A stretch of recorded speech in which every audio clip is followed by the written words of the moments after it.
Bueno, parte de la movilización veíamos en este informe de lo que significó ayer la marcha en el Obelisco en contra del Fondo Monetario Internacional. Marcelo Ramal, dirigente del Partido Obrero, ¿cómo le va? ¿Qué tal? ¿Cómo estás? Bueno, a ver, lo primero que queríamos preguntarte es, ¿escuchaste a Poli? Sí, lo escuché. ¿Qué te pareció la bajada de línea? A ver, ocurre lo siguiente. Acá hay que tomar en cuenta todo lo que dijo Poli. Sí, por supuesto. Y dijo dos cosas que hay que sopesar.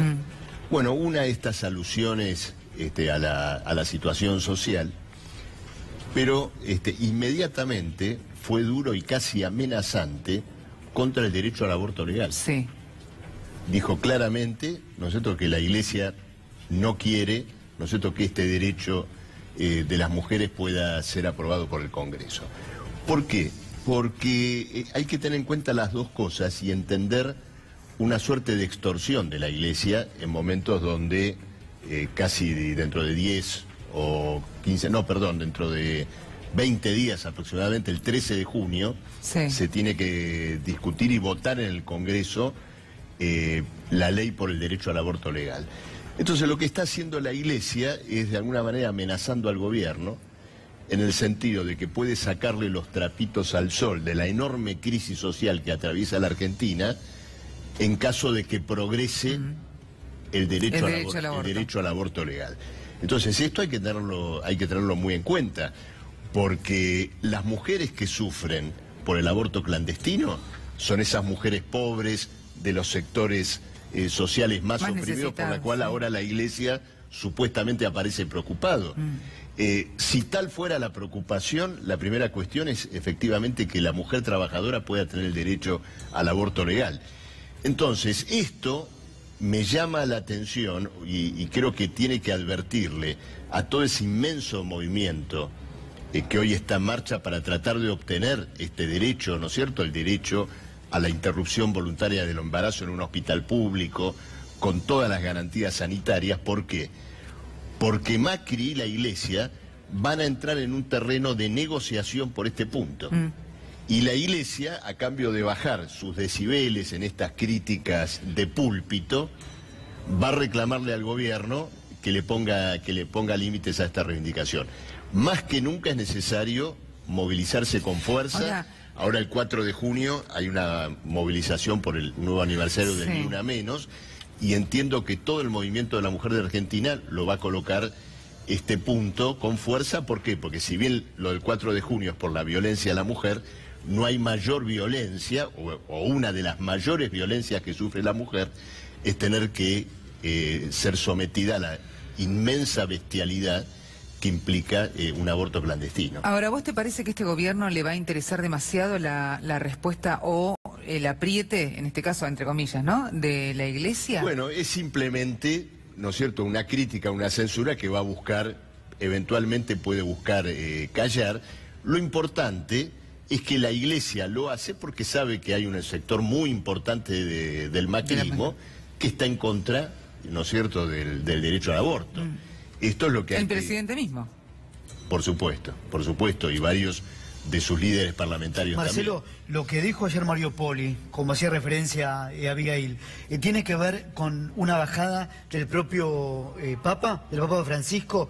Me refiero cuando Poli habla de la situación social, de que ningún argentino debe quedar excluido.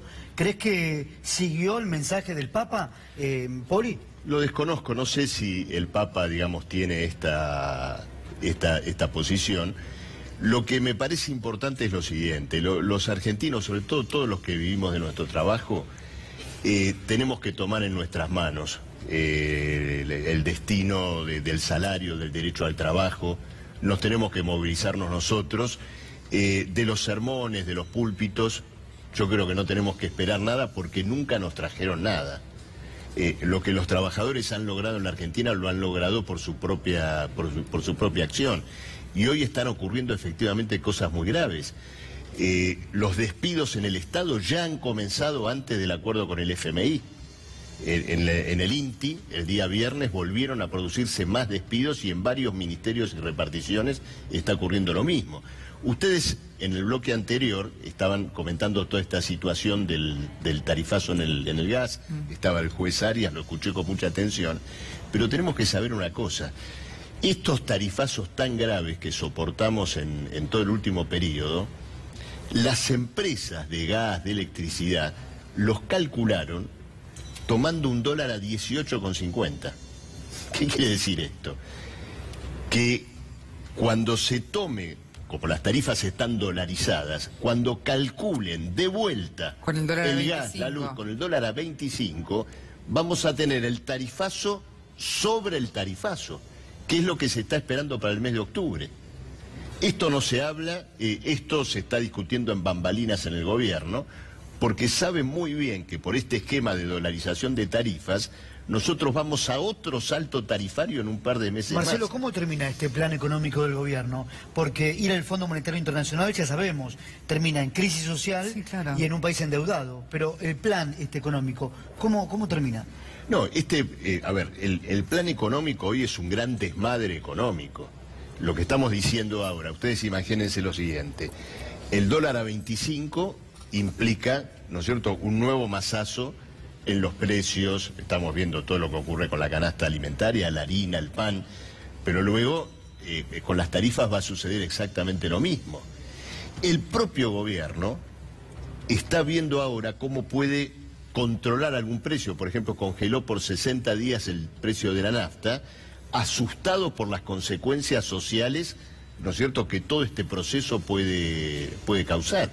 Indudablemente que hay divisiones respecto de cómo llevar adelante las cosas, y el cuadro de crisis que se está viviendo el gobierno no lo puede medir por el siguiente hecho.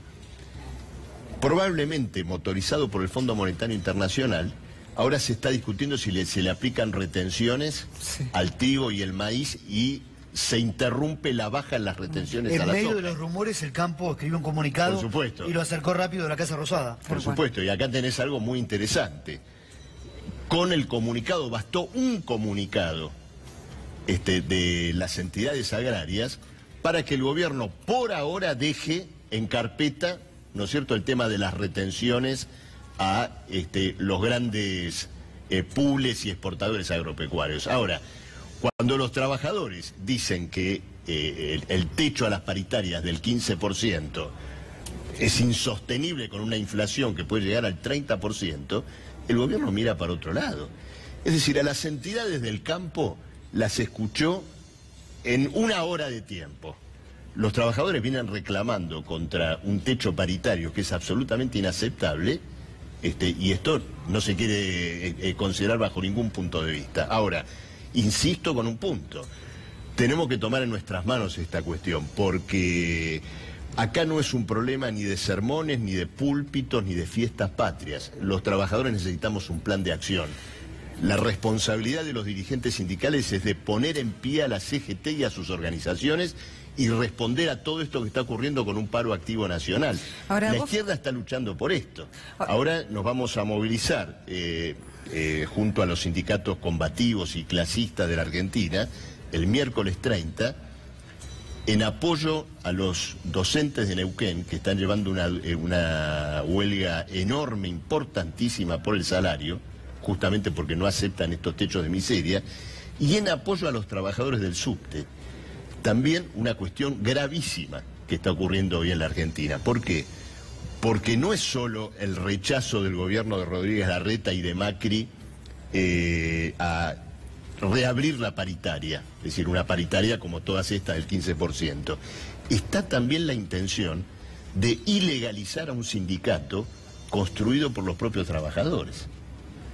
Entonces, este es el escenario que tenemos en la Argentina y por el cual tenemos que estar muy atentos, y la izquierda va a estar completamente empeñada en esta lucha. Ahora te hago esa pregunta porque justamente tiene que ver con este sindicato que vos decís que no tiene personería, y también con un tema de paro general.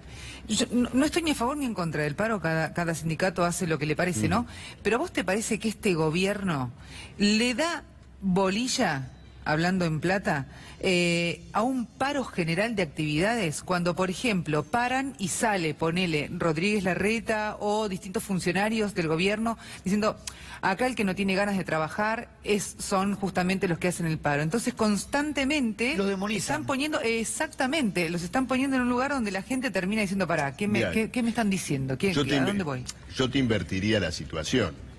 Nadie iría a un paro contra un gobierno que por el contrario aceptaría, por ejemplo, corregir el salario, ver los problemas que se están planteados. El tema en cierto modo es al revés.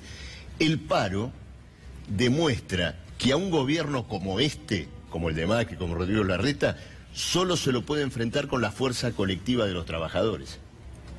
Pero los aparte reprimen es la después. forma como a través... ¿Cómo? Pero los reprimen después, como pasó con el subte, 16 detenidos. Por supuesto, en el subte hubo una represión, pero si la respuesta de la CGT, de las grandes centrales obreras, hubiera sido responder a esa represión con un paro general, con toda seguridad no volveríamos a tener una situación como esta. Es decir, acá el gran problema que tenemos es la responsabilidad de las centrales obreras en responder a los ataques que estamos sufriendo hoy en la Argentina, en numerosísimos lugares de trabajo, en la docencia, en el subte, en el movimiento obrero industrial. A mí me llamó la atención, Marcelo, no sé si vas a coincidir conmigo, que el día del conflicto del subte, de los metrodelegados, salieron a hablar todos los funcionarios, tanto del gobierno nacional como del gobierno de la ciudad, como que se agrandaron, ¿no?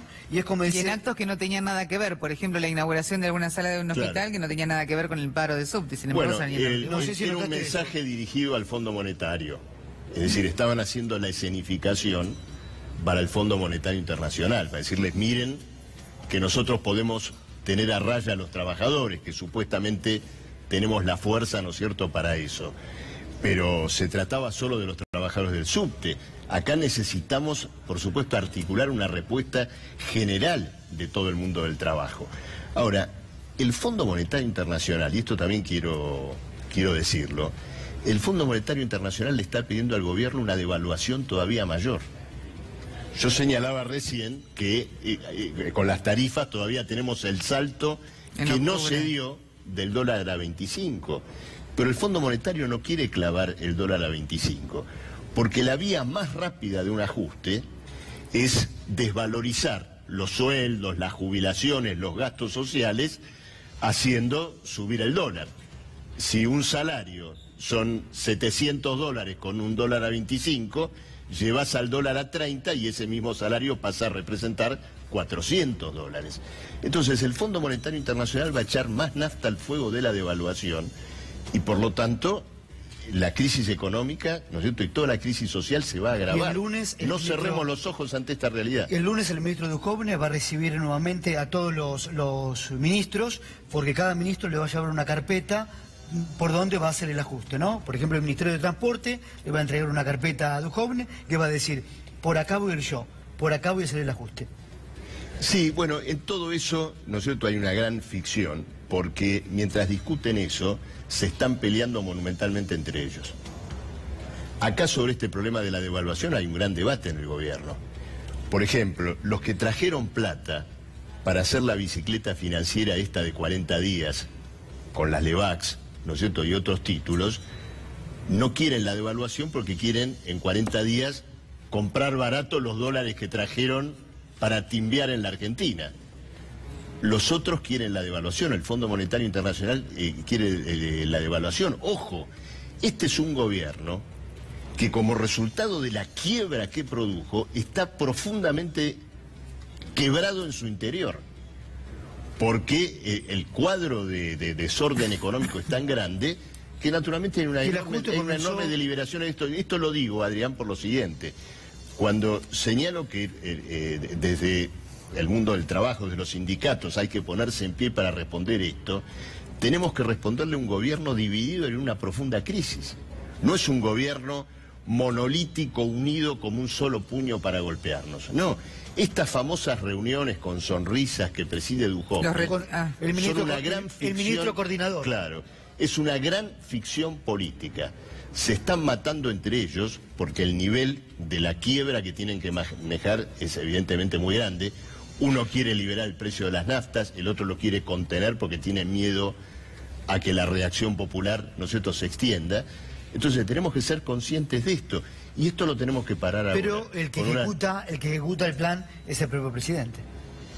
El que ejecuta el plan es el propio presidente, pero el propio presidente no sabe bien para dónde ir, porque el fantasma de una rebelión popular está volando arriba de la Argentina. El 18 de diciembre pasado, cuando 300.000 personas se movilizaron contra la reforma previsional, es solamente un anticipo pálido de lo que se viene en la Argentina, cuando el pueblo se ponga de pie, cuando logre poner en pie a sus sindicatos, hoy dormidos por sus dirigentes sindicales, y derrotemos este plan. La izquierda está totalmente empeñada en esa lucha. Gracias, Marcelo. No, gracias a vos. Hacemos una pausa, Adri.